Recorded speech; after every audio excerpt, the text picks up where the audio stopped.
Hindi ka pwede rito. Malalaman ni Maricar. Dito ba nakatira si Edgar? Wala naman siyang nababanggit na tutuloy daw dito na pinsan niya. Namiss kita, Edgar. Bawal pa kitang puntahan? Diyos ko po, nasa na ba ako?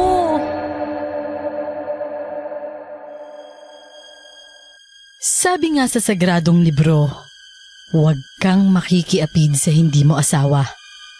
Pero may mga taong hindi nila magawang pigilan ang tawag ng laman. Mas gusto nilang gawin ng bawal dahil masarap at mas nakaka-excite. Hanggang saan kaya aabot ang sukdo ng pagmamahal na ito? Maililigtas kaya ng pagmamahal ang paparating na kilabot sa buhay niya? Bago ko po simulan ng istorya, huwag kalimutang mag-subscribe bilang suporta sa ating channel. Magandang araw sa iyo, Miss Clar. Ako nga pala si Danica. Hindi ko tunay na pangalan. Ito nga pala ang karanasan ko sa isa sa mga kinatatakutang nilalang sa atin. Hindi ko alam kung uulit pa ba ako o ipagpapatuloy ko pa. Kuya, bayad po. Dito na lang. Sigurado ka ba sa pupuntahan mo, ganda? Mukhang hindi ka taga rito ah. Bakit naman kuya? Binibisita ko lang naman yung kakilala ko dyan. May masama ba? Chismoso ka ha? Bali-balita kasi sa lugar namin eh. May nakatirang aswang sa bahay na yan. Kaya mag-ingat ka na lang ha. Nagtaka ako sa babala niya at saka siya umalis. Nasa 2023 na tayo at December pa. Sino naman ang maniniwala sa mga aswang? Panakot lang yon sa mga batang hindi natutulog sa gabi ng maaga. Hindi na ako bata. Napansin ko sa bintana na para bang may babaeng nakamasid doon. Medyo bahagyang luma na ang bahay, pero carry pa rin naman siya. Hello po! Tao po! Yuhu! Tao po! Sobrang daming puno ng balete sa paligid. Talagang may matatakot sa lugar na to kung matatakotin ka. Tiningnan ko ang paligid ko, lalo na nang mapansin kong lumakas ang hangin. Naku, Diyos ko po! Napahawak ako sa dibdib ko nang makita ko sa kabilang gate ang babaeng may mahabang buhok at nakasuot ng lumang saya. Ang putla niya, pero maganda siya. Nakatira ka ba rito? Dito ba nakatira si Edgar? Oo, dito ako nakatira at asawa ko ang hinahanap mong lalaki. Sino ka ba? Kaano-ano ka niya? Tiningnan ko siya mula ulo hanggang paa. Wala palang binatbat ang asawa ni Edgar sa kaseksihan ko. Maganda siya, pero parang hindi nag-aayos. Hindi ko masisisi kung mas pinipili ni Edgar na umuwi sa palda ko kaysa sa kanya. Wala pa dito si Edgar eh. Nasa bayan, may trabaho pa. Ah, ganun? Pinsan niya ako. Naghahanap kasi ako ng matitirahan dito habang Christmas season. Eh sabi niya dito daw muna ako sa inyo. Sinabi na ba sa'yo ng asawa mo? Wala naman siyang nababanggit na tutuloy daw dito na pinsan niya. Pero kung kamag-anak ka naman niya, sige halika tuloy ka. Nakakahiya naman kung dyan ka maghihintay sa kanya. Total, kakaluto ko lang ng hapunan. Pinapasok niya ako at nang kukunin niya ang bagahe ko para tulungan, napansin kong sobrang lamig ng balat niya. O pakiramdam ko lang yon. Napansin ko rin na mabaho habang papalapit kami sa lumang bahay na tinayo pa nung panahon ng Kastila. Parang amoy patay o patay na daga. Hindi ko alam na nakakatagal si Edgar sa ganitong bahay. Nang tuluyan naman kaming nakapasok sa loob, napansin ko ang mga ataul sa labas ng sala. Anong meron? Business namin yan ng asawa ko. Isa kasi akong embalsamador. Talaga? Wow Hindi ka natatakot sa mga patay? Ba't naman ako matatakot sa mga yan? Di ba ang sabi nga, mas matakot ka sa buhay kasi pwede ka nilang patayin. Sobrang bigat ng pakiramdam ng bahay. Ang itim ng aura sa loob. Maliwanag pa naman, pero iba talaga. Hindi ko lang maipaliwanag. Pinaupo niya na ako sa sala. Binaba niya sa gilid ang maliit kong duffel bag. Hindi naman ako magtatagal dito, lalo na't namiss ko lang makasiping si Edgar. Tatanungin niyo ako kung bakit dito sa bahay niya. Hindi na kasi siya dumadalaw at wala siyang alam na pumunta ako. Aba, hindi pwedeng bigla niya akong i-ghost at baka ipaalam ko pa sa asawa niya ang sikreto naming paglalaro ng apoy. Teka, gusto mo bang kumain ng hapunan? Parang ang aga naman ng hapunan. Ganito talaga dito. Masasanay ka rin. Dahil siguro ilang araw ka rin dito.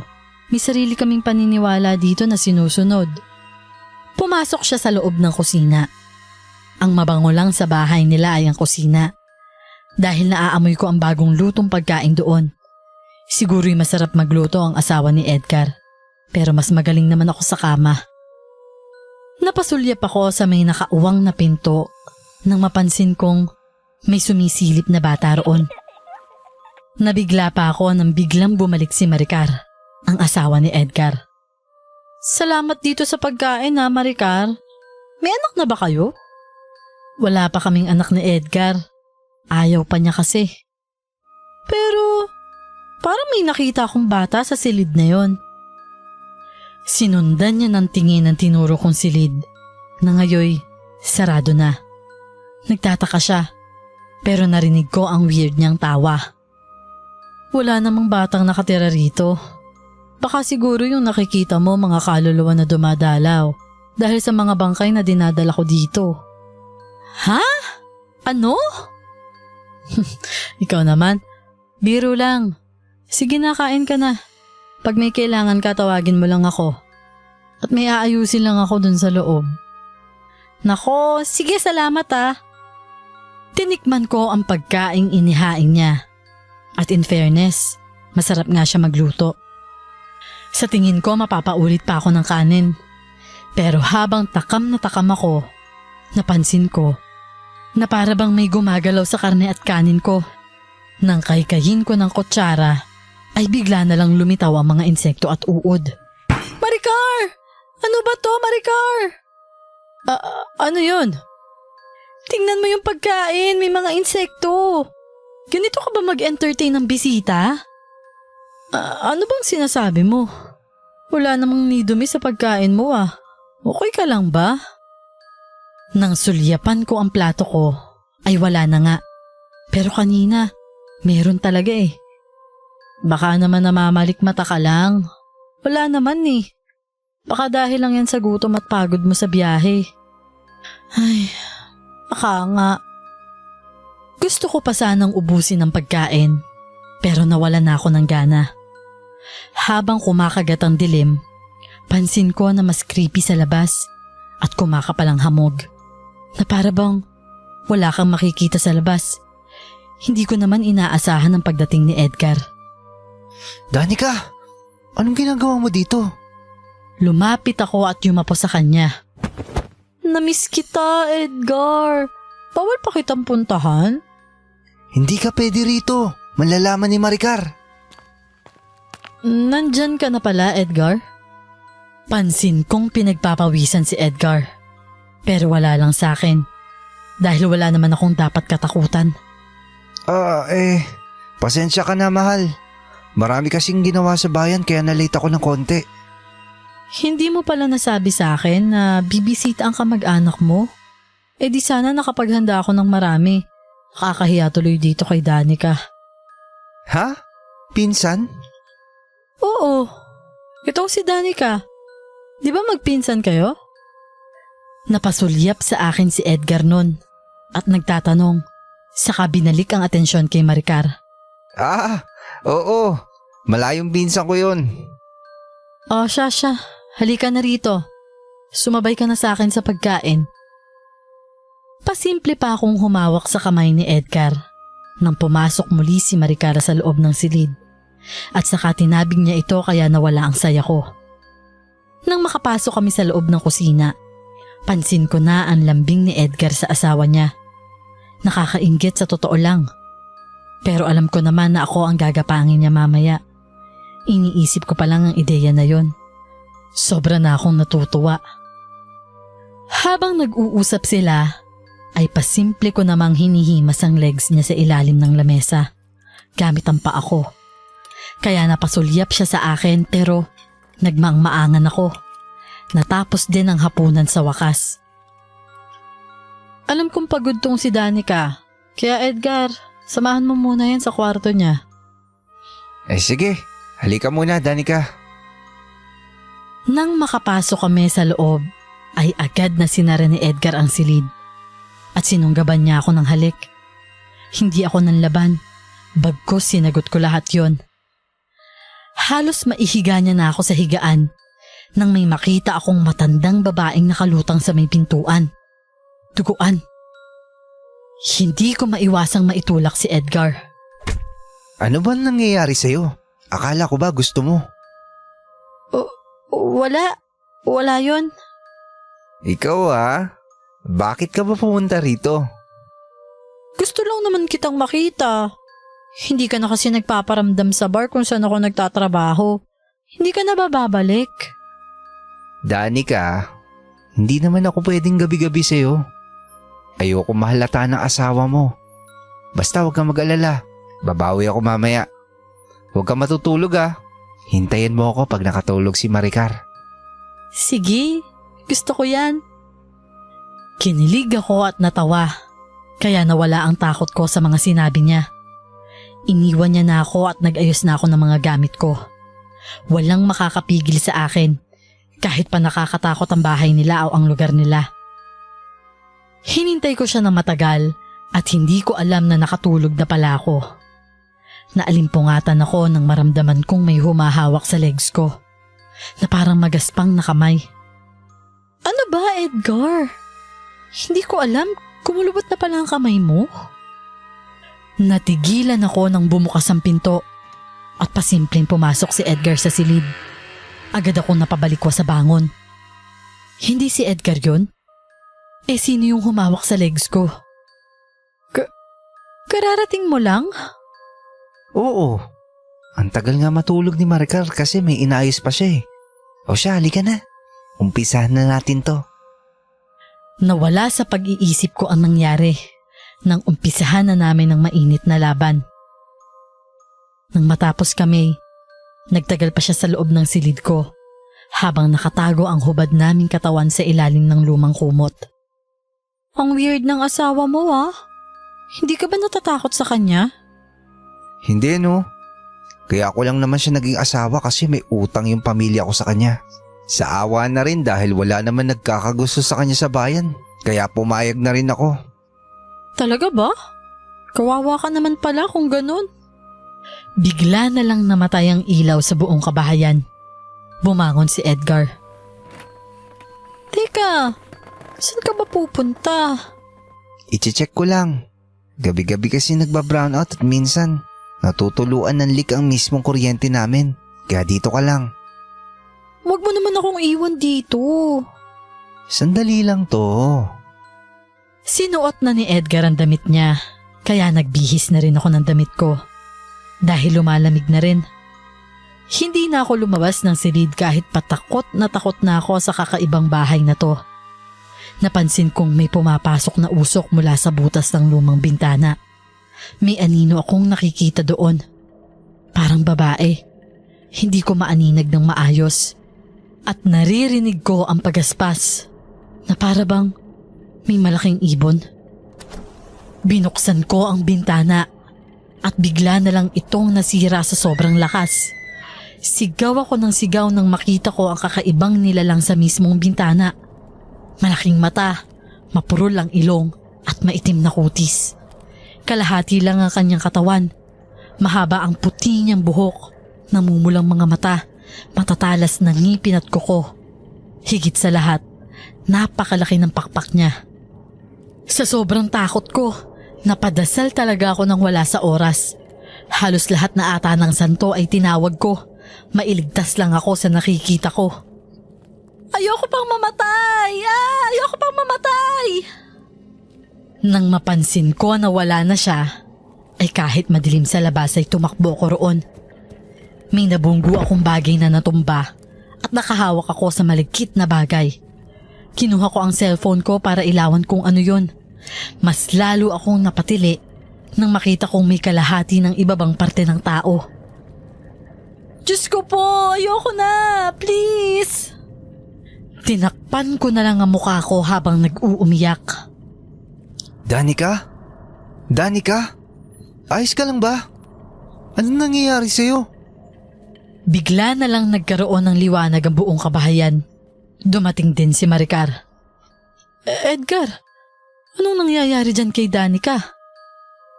May nakita ako. Hindi ko maipaliwanag. Parang manananggal.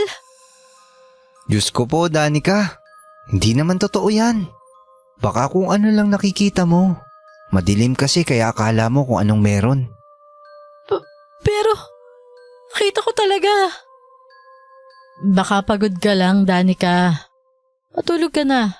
Ipahinga mo na lang yan. Hindi ko maintindihan dahil natatakot na ako. Kaya nag-iiyak na lamang ako. Nakatingin lang sila sa akin. Sa kanila ako sinamahan sa silid ko kahit sandali. Sabi nila matulog ako, pero hindi ko magawa. Magdamag ata akong gising dahil kung ano-ano ang naririnig at napapansin ko sa paligid.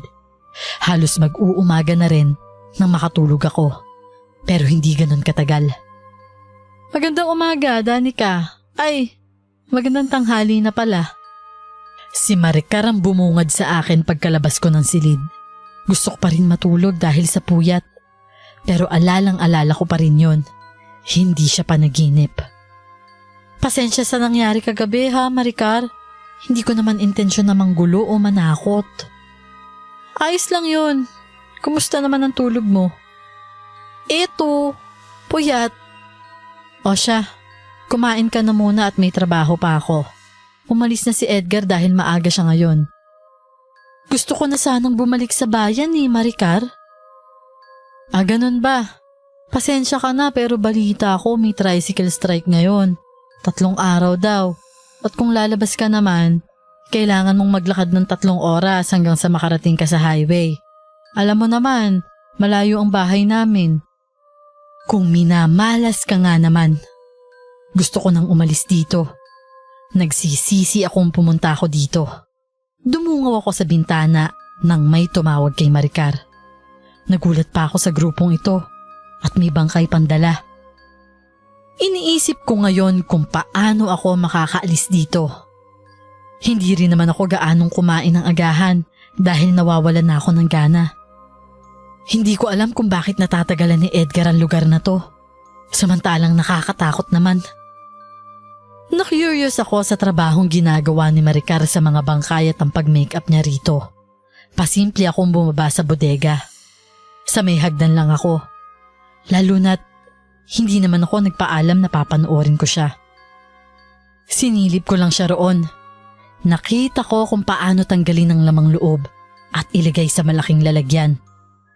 Ang akala ko'y uumpisahan na niya ang paglilinis. Pero kinuha niya ang pinaglagyan niya ng mga dugo. Nanlaki ang mga mata ko nang makitang inumin niya yun na para bang juice. Napasinghap ako sa gulat at bumilis ang tibok ng puso ko. Kinuha niya ang puso ng bangkay at kinain na para bang mansanas. Wala siyang pakialam sa dumi sa mukha at kamay niya. Kamuntikan na niya akong mahuli nang masipa ko ang metal bucket para malaglag. Bago pa man siya mapalingon sa direksyon ko, agad na akong tumakbo pabalik sa taas. Anong ginagawa niya sa bangkay? Alam ba to ni Edgar? Alam ba ni Edgar na cannibal ang asawa niya? Okay ka lang, Danica? Laking gulat ko nang makita siya sa pinto. Hindi na siya marumi at wala na siyang dugo sa damit. Ngunit may nakakatakot siyang ngiti. Nakakatakot siya. Ngayong alam ko na kung ano ang ginagawa niya sa mga bangkay. May hawak pa siyang matulis na kutsilyo sa kanang kamay. Bakit ka namumutla, Danica? Para ka namang nakakita ng multo. Wala to. Baka siguro dahil puyat lang ako. Nako, baka gutom ka pa ha.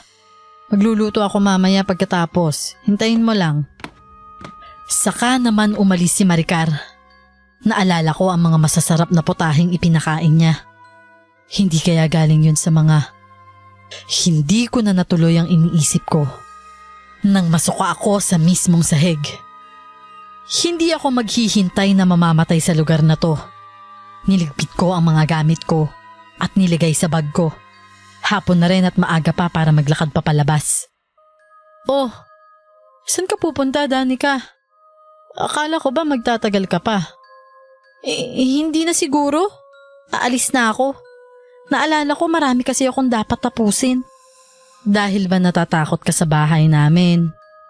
Mukha naman talagang nakakatakot tong lugar namin. Pero hindi naman namin intensyon na matakot ka. Gusto ko rin makarelax ka. Hindi naman sa ganun. Masaya ako at hospitable ka nga eh. Maraming salamat pero gusto ko na talagang umalis. Pasensya na talaga. Paano yan? Wala ka namang masasakyan palabas. Naku, wag mo akong alalahanin, Maricar. Hindi na kailangan. Kaya kong maglakad. Gusto mo ba samahan kita hanggang makarating ka sa highway? Wag na, Maricar. Sige na. Ito lang ang magagawa ko sa'yo. Bisita ka pa rin namin at kamag-anak ka ng asawa ko. Halika, wala naman akong ibang gagawin. Wala akong ibang nagawa kundi ang sumunod kay Maricar nung oras na yon. Baka rin mahalata niya na may alam ako sa sikreto niya. Nakasunod lang ako sa kanya habang naglalakad sa mabato at maputik na kalsada. Nakapalibot sa amin ang mga naglalakihang puno, kaya natatapakan nila ang liwanag galing sa kalangitan. May mga bahay din naman kaming nadadaanan, pero mga sarado. At hindi mo alam kung may mga nakatira ba doon. Naku, Diyos ko po. Kapag minamalas ka nga naman. Biglaan ang ulan.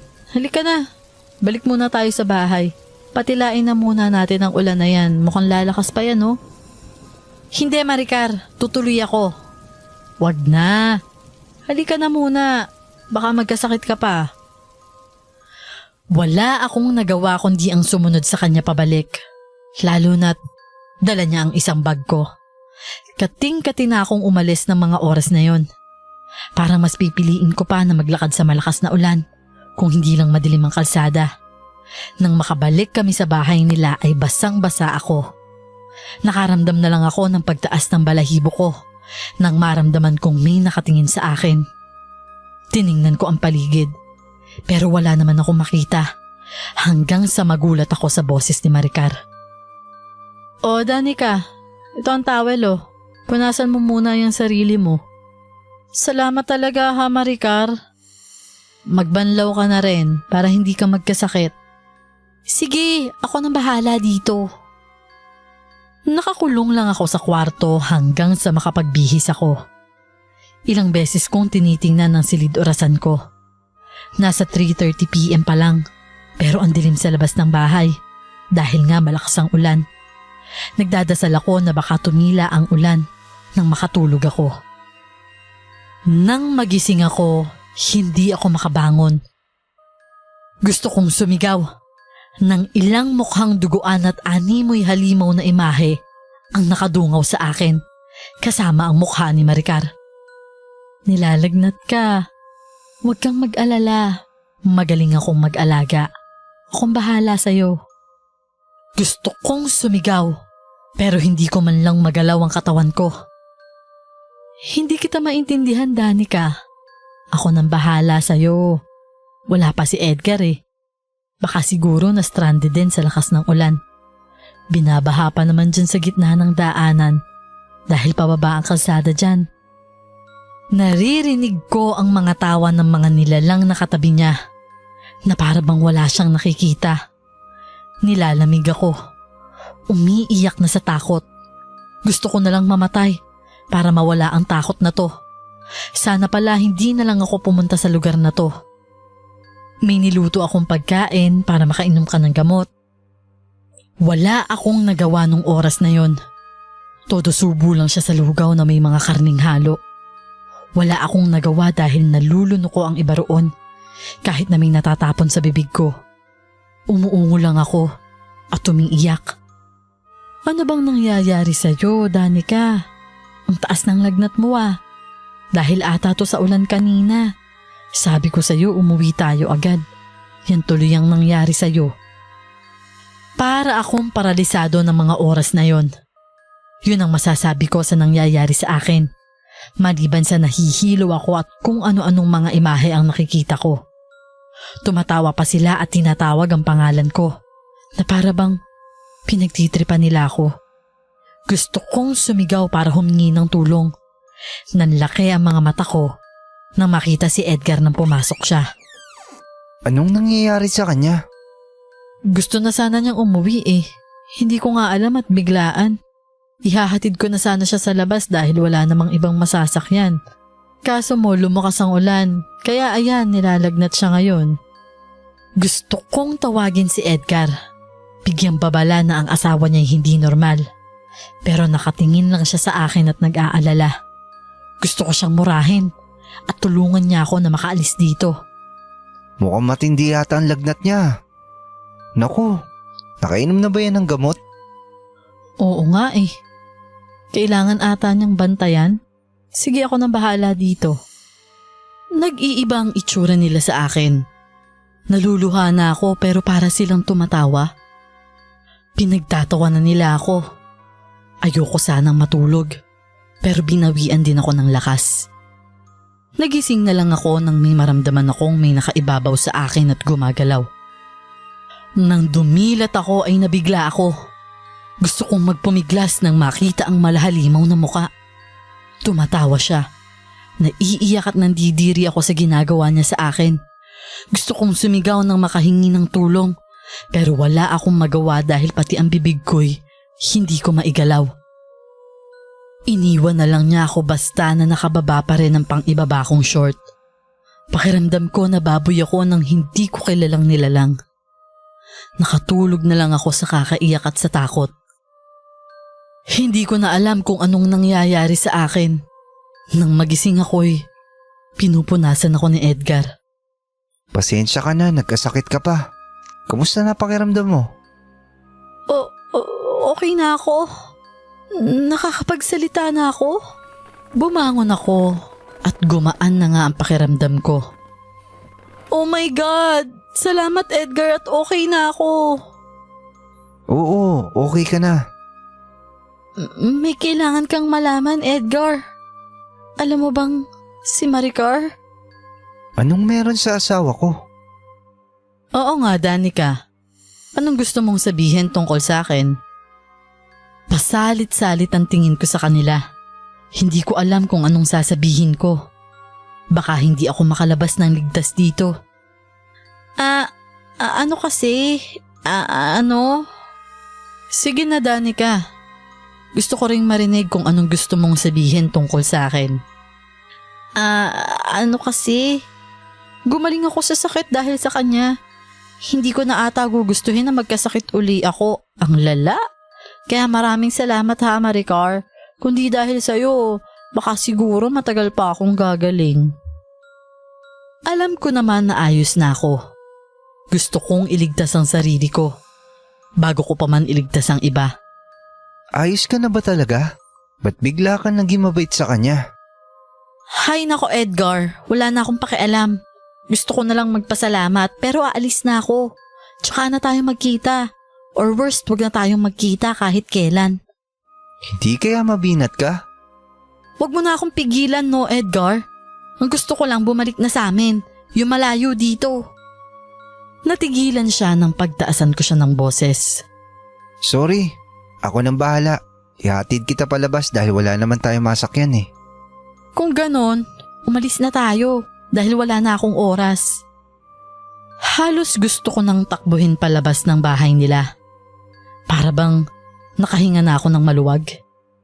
Teka Danica, hindi na ba talaga kita mapipigilan? Hindi na, aalis na talaga ako. Maraming salamat na lang. Masaya ako na nakilala ko kayo. O siya, sige Danica. Mag-iingat kayo. Naalala kong akmang yayakapin niya pa ako. Pero hindi ko siya nilapitan na para bang umiiwas ako kaya hindi na siya tuluyang lumapit. Halika na. Naglalakad na kami palayo pero makailang beses akong nakatingin sa bahay nila. at walang emosyong ding nakatingin sa amin si Maricar. Habang papalayo kami, naroon pa rin siya hanggang sa hindi ko na maaninag ang bahay at si Maricar. Hindi ko rin alam kung ilang oras na kaming naglalakad at pansin kong para bang may nakamasid sa amin kaya hindi ko maiwasang tingnan ng paligid.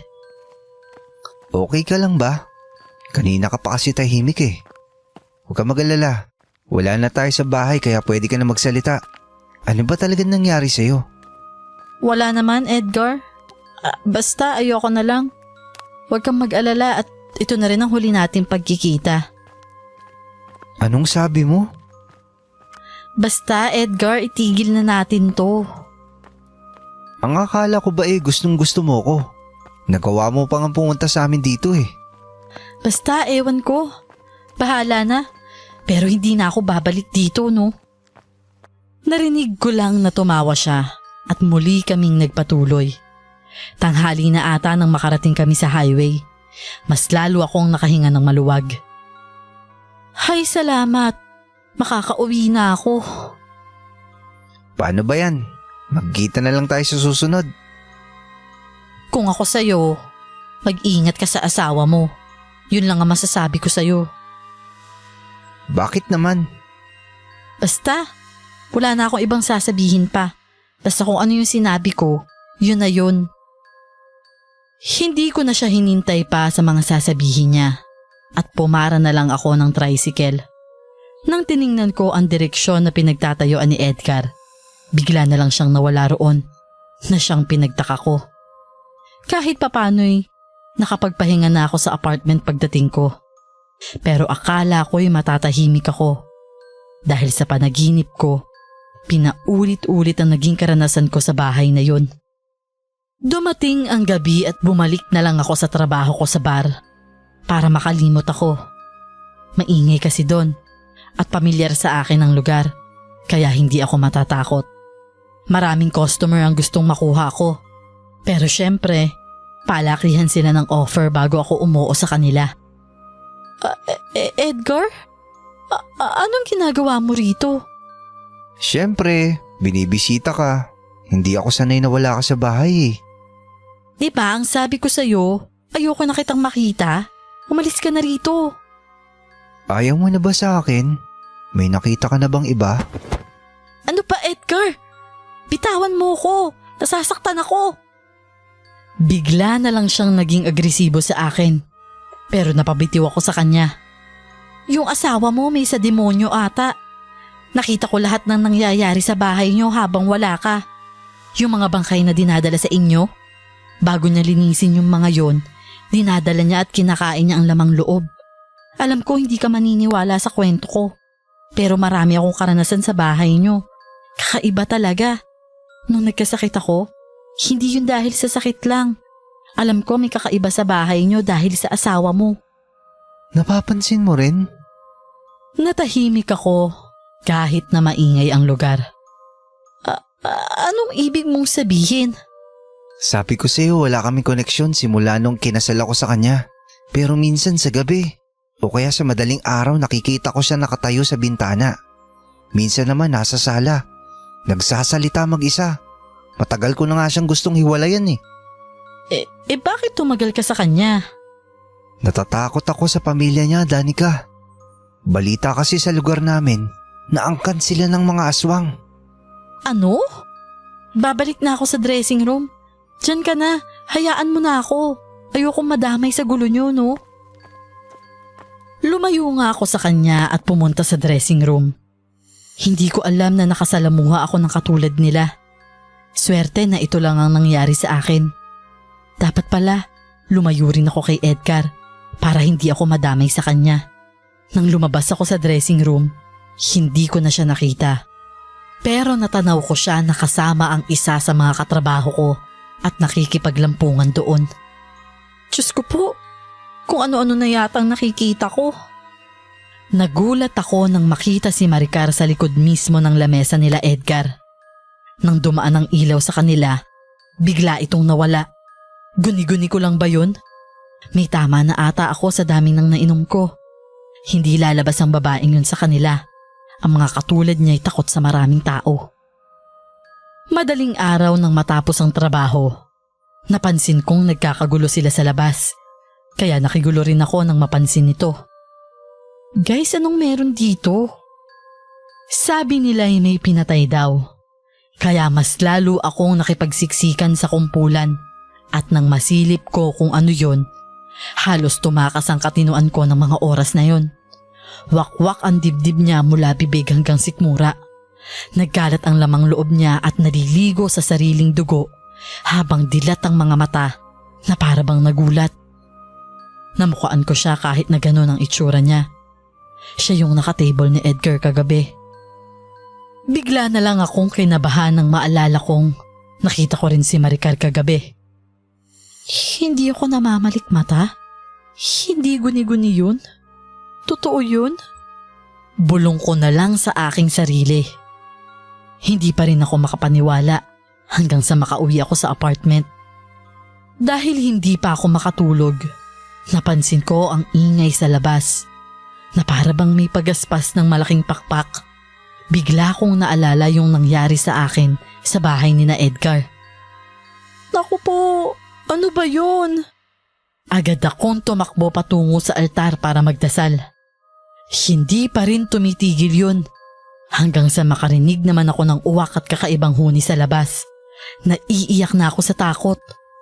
Layuan niyo na ako, please. Please lang. Umalis na kayo.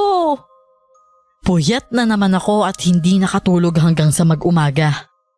Nasa tabi lang ako ng altar. Binuksan ko ang pinto hanggang sa pumasok ang liwanag mula sa sinag ng araw. Nakaramdam ako ng gutom. Napadaan pa ako sa bangketa kung saan may nagtitinda ng mga pampalaglag, mga pangontra, anting-anting at saka mga pangkulam. Iha, alam kong may pinagdadaanan ka ngayon. Gusto mo ba ng payo? Magaling ako dyan. Napansin ko na nakatulala na pala ako sa pwesto ng matandang babaeng estranghera. May nanggugulo nga po sa akin eh. Kailangan ko po yata ng pangontra laban sa kanila. Hindi ko na po kaya. Mababaliw na yata ako. Mga aswang ba yan? Totoo ba talaga sila? Marami na akong nakitang tulad nila. Tuso sila. At marunong silang manlinlang sa mga kapwa nila tao. Pero sa nakikita ko, hindi ko masabi kung anong nanggugulo sa iyo. Masyadong malakas at mapangahas. Nakaramdam ako ng kilabot. Nararamdaman kong nagsasabi siya ng totoo. Ang maipapayo ko lang sa iyo, maglagay ka ng pulang pangontra kahit saan ka pumunta. Lumayo ka rin sa mga lugar na madalas kang makita. Maligo ka ng langis tuwing sasapit ang kabilugan ng buwan para mawala ang kapit nila sa iyo. Baka kasi nakisalumuha ka sa mga tulad nila. Hanggat hindi nawawala ang trace nila sa iyo, maaamoy ka pa rin nila at masusundan hanggang sa mahulog ka sa patibong nila. Ano pa pong kailangan kong gawin? Maglagay ka sa bintana at pinto ng mga asin. Maraming asin at mga bawang. Maglagay ka rin ng 3 tingting sa pinto. Yon lang ang maipapayo ko sa'yo. Nung tumungo ako para kunin ang pera kong pambayad sa kanya, nang lumingon ako pabalik, bigla na lang siyang nawala pati ang pwesto niya. Teka, nasa na yun? Nitong nakaraang araw, simula nang makaranas ako ng kakaiba sa bahay nila Edgar. Kung ano-ano na rin ang nararanasan ko dito. Paglingon ko sa maraming tao, napansin ko ang pamilyar na mukha sa di kalayuan na ang sama ng tingin sa akin. Maricar? Pero mabilis din itong nawala. Kaya nagmadali akong naglakad paalis sa lugar na yon para makauwi sa apartment. Sinunod ko ang lahat ng nalaman ko sa matandang ali kanina sa bangketa. Nakahinga ako ng maluwag. Kumagat ang gabi at papasok na sana ako sa bar na pinapasukan ko. Pero pansin ko, nakokonti lang ang customer. Anong nangyayari dito? Bakit parang ang konti ng tao? Natakot yung iba na pumunta dito kaya konti lang sila. Pero may fiestahan kaming pupuntahan. Mas maraming customer doon. Gusto mo bang sumama? Mas marami tayong mahihita doon kesa dito. Wika ni Hana. Nakasamahan ko rin sa bar. Teka Hana, parang nakapunta na ako rito Ano pinagsasasabi mo? Ngayon lang naman tayo pumunta dito. Huwag mong sabihin na lahat ng sulok ng bayan at baryo sa lugar natin napuntahan mo na. Hindi ko lang matandaan, pero alam kong nakarating na ako sa lugar na to. Pumayag kasi akong sumama kay Hana dahil sabi niya marami raw kaming mahihita sa mga customer sa fiestahan na dadayuhan namin. Lalo na't humina sa bar na pinagtatrabahuhan namin. Gusto ko rin naman ng pera. Alam kong maraming nangyari sa akin nitong nakaraang araw. Pero walang magpapatigil sa akin sa paghahanap buhay. Napansin ko ang mga nagtataasang puno at malakas na pagaspas ng hangin. Pamilyar na pamilyar siya sa akin. At napansin kong namumula ang bilog na buwan. Ang laki niya ngayong gabi. 5 kaming babae na sumama sa taxi na inarkila pa namin sa bayan. Dito na lang po, Manong. Lang yan naman, Hana. Yung bahay na iniiwasan kong balikan. Yung bahay ni Maricar. Doon mismo tinigil ang taxi. Isa-isa na silang bumaba.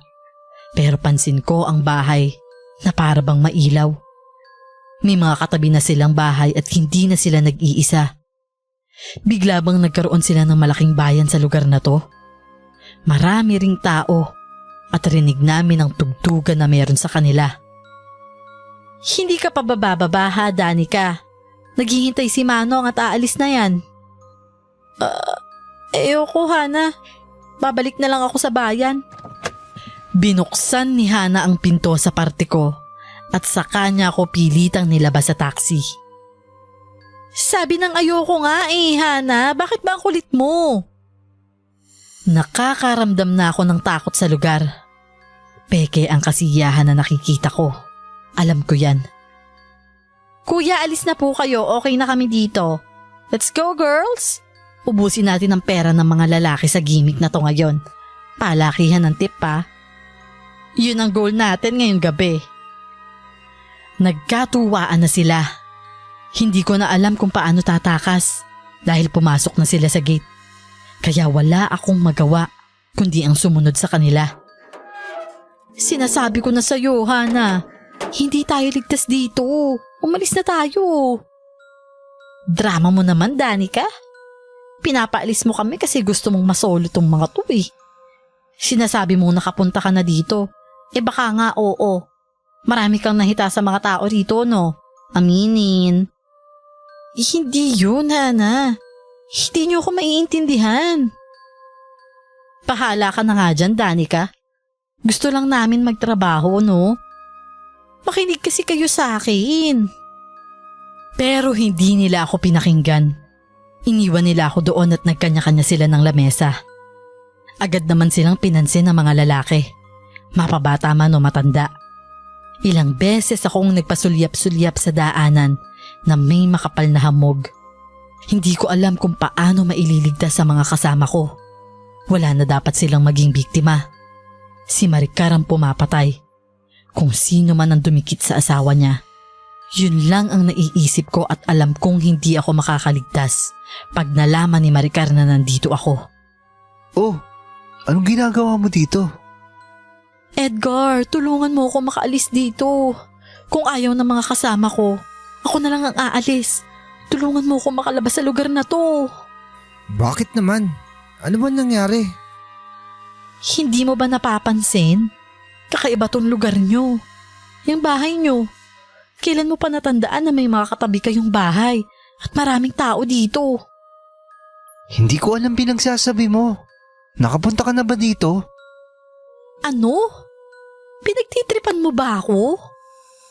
Ako nga ata ang pinagtitripan mo Ang sabi ko sa'yo, sa susunod na tayo magkita pero bakit punta ka pa sa bahay namin? Gusto mo talaga mahuli tayo ng asawa ko, no? Magagalit yun. Hindi mo alam kung paano magalit ang asawa ko. Litong-lito na ako sa mga nangyayari.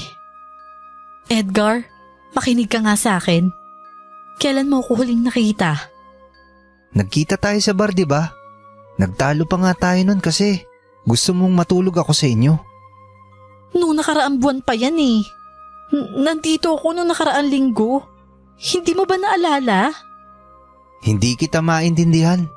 Alam mo, kumain ka na lang. Huwag ka magpahalata sa kanila na may relasyon tayo. Baka pagod ka lang. Gusto mo bang uminom? Hindi kaya may ginawa rin si Maricar sa asawa niya? Para bang may mahika na bumabalot sa lugar na to. Hindi ko maipaliwanag. May ginawa ba sila sa'yo? Sabihin mo sa akin, Edgar. Wala silang ginawa. Halika na sa loob. Huwag ka mag-alala. May sakit yung asawa ko. Nagulat ako sa nalaman ko. Nung hapon lang nakita ko siya sa bar. At dahil sa kanya kaya may namatay. Tapos, malalaman ko, may sakit. Nakakalito na talaga. Gusto kong malaman kung anong sinasabi niya kaya sumunod ako. Napansin kong wala ang mga ataol. Dahil yun ang huli kong pagkakatanda sa huling punta ko dito. Pero naroon pa rin ang bigat na pakiramdam. Na para bang may nakapasan sa akin. Ngunit hindi ko na lang yun pinansin. Eto, inumin mo muna yan. Salamat ah. Pansin ko rin ang pagbabago ng arrangement ng mga gamit sa bahay. Teka, nasan ba yung asawa mo? Nagpapahinga siya sa kwarto namin. Bakit naman siya nagkasakit?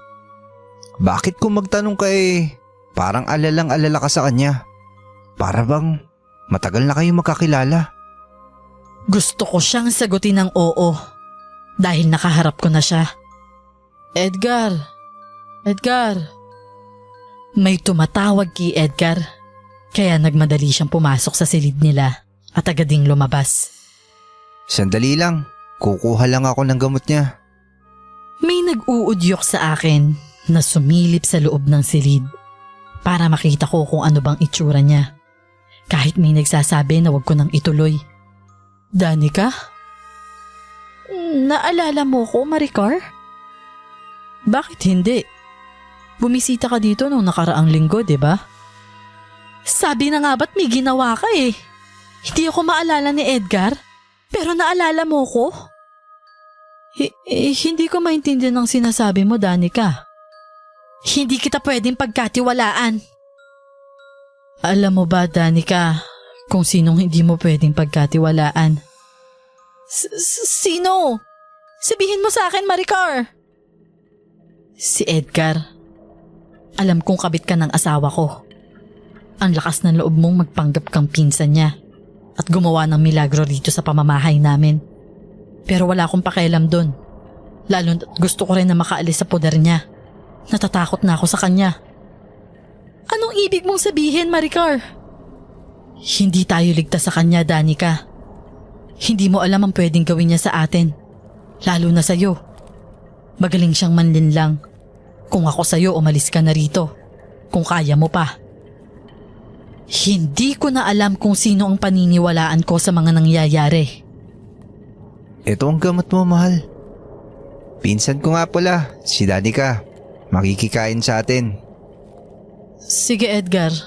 Ikaw na munang bahala sa kanya. Oo naman, halika na, Danica. Hindi agad ako sumunod kay Edgar. Bagkos nakatayo pa ako roon at nakita ko kung paano alisin na Maricar ang gamot sa bibig niya at itinapon sa gilid ng kama niya. Huwag kang papahalata sa kanya, Danica, na may alam ka. Kung maari, tulungan mo ko makatakas sa kanya.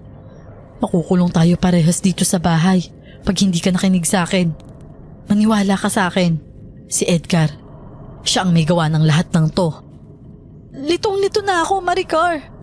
Paano ko maniniwala sa'yo? Hindi ko kailangang magpaliwanag sa'yo, Danica. Alam na alam ko kung anong pwedeng mangyari sa'yo at ang pwede niyang gawin sa'yo oras na malaman mo ang sikreto niya. Ano ba siya, Maricar? Ang lakas ng kalabog ng dibdib ko ng mga oras na yon. Mas malakas pa sa tugtugan sa labas. Nakakabingi. Sabihin mo, Maricar. Ano ba siya? Isa siyang aswang, Danica. Hindi ko alam kung maniniwala ba ako sa kanya. Ang mga katulad ni Edgar, magaling silang manlinlang. Magaling silang magkunwari para makuha nila ang loob mo. Paano mo nasabing totoo ang lahat ng to, Maricar? Alam kong nung pumunta ka dito, ako ang pinalabas niyang nakakatakot para hindi mawala ang tiwala mo sa kanya.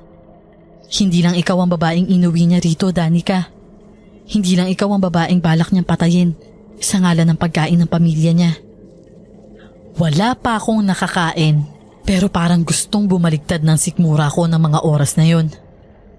Bakit hindi ka pa sumunod sa akin? Halika muna, kain ka muna.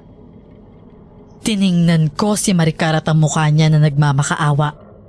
Nang tuluyan akong mahatak ni Edgar palabas. Kain na, huwag ka na mahiya. Pagkatapos nito, ako naman ang kainin mo. Ang galing mo kaya. Nawala na ang kilig at pagnanasa ko kay Edgar pagkatapos ng mga nalaman ko. Mas napalitan pa to ng pandidiri at pagkasuklam. Nang tignan ko ang pagkaing inihain niya, nakikita ko ang mga uod at insekto sa pagkain. Gusto kong sabihan ng mga kasama ko, pero wala silang pakialam at para bang takam na takam sila. Nagkunwari akong ayos lang. Okay ka lang ba? May sinabi ba si Maricar kaya biglang nagbago ang mood mo? Wala naman. Naawa lang ako sa asawa mo. Ano bang nangyari sa kanya? Ewan ko nga sa kanya eh. Nitong nakaraan nga bigla na lang siya nagkasakit at nagkukwento na kung ano-ano raw nakikita niya. May nang-rape daw sa kanyang aswang. Naalala ko na ganon din ang karanasan ko nung manirahan ako sa kanila. Hindi yun panaginip. Lahat ng yon ay totoong nangyari. Wait lang sis. Samahan mo naman ako, Danica. Naiihi kasi ako. Diyan sa baba, sa may ilalim na hagdan, may banyo dyan. Halika na, Hana. Hinila ko ang kamay ni Hana hanggang sa makarating kami sa tinuro ni Edgar na banyo. Hindi mo ba pansin? Ang weird ng mga tao dito. Hindi sila makatingin sa mga mata namin ng diretsyo. At saka ang tatakaw nila sa karne. Hindi ko nga nagustuhan ng pagkain nila dito. Kulang sa rikado. Wala akong malasang bawang at asin. May dugo-dugo pa yung karne. Pero okay lang sa kanila. Magsasalita pa sana ako noon nang pumasok na si Hana sa loob ng banyo. Sabi ko naman sa inyo, Hana, hindi tayo safe dito, ayaw niyong maniwala sa akin. Kaya umalis na tayo dito hanggat maaga pa. Wala tayong dapat pagkatiwalaan dito. May kung anong bagay ang tumunog sa loob ng banyo. Naduduwal si Hana. Okay ka lang ba, Hana? Bigla na lang bumukas ang pinto.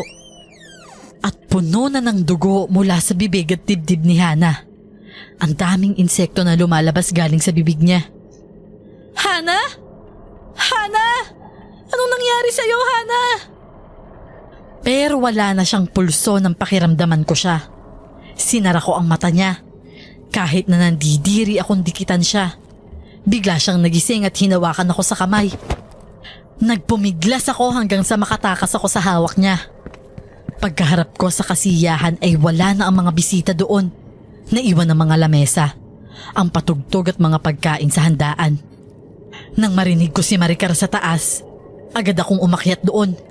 Nakita kong sinasakal siya ni Edgar. Mamatay ka na! Edgar! Bitawan mo siya! Naitulak ako ni Edgar, kaya tumama ang ulo ko sa matigas na parte ng kama. Hindi pa ako agad nakatayo at nahilo pa ako. Naagapan ko naman na makabangon ako. Kinuha ko ang vase sa lamesa at ibinato sa ulo niya. Dahilan para mabasag ito at mawalan siya ng malay. Halika na! Dalian mo, Maricar! Sige na, Danica. Iwan mo na ako. Alam kong ayaw mo sa akin, Maricar. Pero hindi kita kayang iwan dito mag-isa. Konsensya ko yon pag may nangyaring masama sa'yo. Tapos alam ko pa, kaya halika na habang wala pa siyang malay. Maraming salamat na lang, Danica. Sige na, iwan mo na ako. Mamaya ka na magpasalamat. Dalian mo na, halika na. Nahihirapan akong alalayan siya. Dahil alam kong mas nahihirapan siya. dahil hindi siya gaanong makalakad dahil siguro sa karamdaman niya. Huwag kang hihinto, Maricar. Huwag kang hihinto. Isipin mo lang ang kaligtasan mo. Nakalabas kami sa gate. Nakarinig na naman ako ng mga alulong ng aso at mga kakaibang huni sa paligid na dito ko lang naririnig sa lugar nila. Nasaan ka na, Danica? Narinig ko ang malahalimaw na boses ni Edgar na talagang nagpakilabot sa buo kong pagkatao. Nadapa pa kami sa kalagitnaan ng pagtakbo. Hindi ko na kaya, Danica. Mauna ka na sa akin. Hindi kita iiwan dito, Maricar. Aalis tayo ng sabay dito. Muli ko siyang inalalayan nang makita ko ang taxi na nakahinto sa gitna ng daan. Ito yung sasakyan namin kanina nung pumunta kami sa kanila. Halika na rito, Maricar. Binitawan ko muna siya sa tabi at nang buksan ko ang pinto, laking gulat ko nang patay na ang driver ng taxi habang wakwak ang dibdib niya hanggang sikmura. Wala na akong panahon para mandiri. Nang buksan ko ang pinto sa driver seat at tinanggal ang katawan sa loob noon, basta na lang nalaglag ito sa kalsada. Halika na, Maricar! Bilisan mo! Bigla na lang nawala si Maricar kung nasaan ko siya iniwan. Mas lalong nagwala ang puso ko sa kaba nang makita kong may anino na papalapit sa akin. Sobrang laki. Maricar! Narinig ko ang tili sa di kalayuan. Kaya pumasok na ako sa loob ng sasakyan. Hindi ako marunong magmaneho, kaya hindi ko alam kung paano i-start ang sasakyan. Leche talaga! Paano ba to? Sa inis ko'y lumabas na lamang ako ng sasakyan at nagtatakbo palayo. Hindi lumilingon sa paligid kahit pa alam kong may humahabol sa akin. May mga tumatawa. Napansin ko sa daraanan ko ang malaking anino. Kaya wala akong choice kundi ang pumasok sa kakahuyan at doon nagtago. Nasaan ka na, Danica? Alam kong nandyan ka lang. Habang wala pa siya ay tumakbo ako papalayo hanggang sa makarating ako sa parabang ilog ng kakahuyan. Napansin ko ang bilog na buwan. Mapula pa rin siya. Napasulyap ako sa paligid na mapansin kong may yapak ng parang kabayo. Diyos ko po, nasa na ba ako? Pakiramdam ko'y pinapaikot-ikot lang nila ako at nililin lang ng husto. Nakita ko si Maricar.